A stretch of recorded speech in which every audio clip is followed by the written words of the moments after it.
భగవద్గీత రెండవ అధ్యాయం 59వ శ్లోకం. విషయా వినివర్తంతే నిరాహారస్య దేహినః రసవర్జం రసోప్యస్య పరం దృష్ట్వా నివర్తతే. శ్రీకృష్ణుడు ఇలా అంటున్నాడు.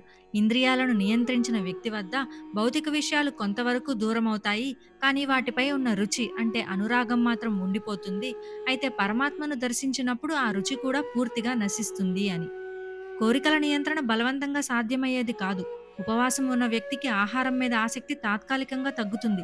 కానీ ఉపవాసం ముగిసిన వెంటనే ఆ కోరికలు మళ్ళీ తిరిగి వస్తాయి. అలాగే బలవంతంగా ఇంద్రియాలను అణిచివేయడం వల్ల కోరికలు కొంతసేపు శాంతిస్తాయి. కానీ వాటిపై ఉన్న ఆకర్షణ మనసులో మిగిలే ఉంటుంది.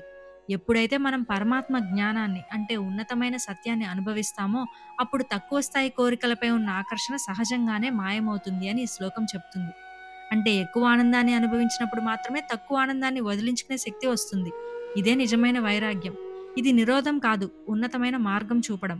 అంటే కోరికలను కేవలం అణిచివేయమని కాదు, వాటిని భగవంతుని వైపు మళ్లించి పవిత్రం చేయమని.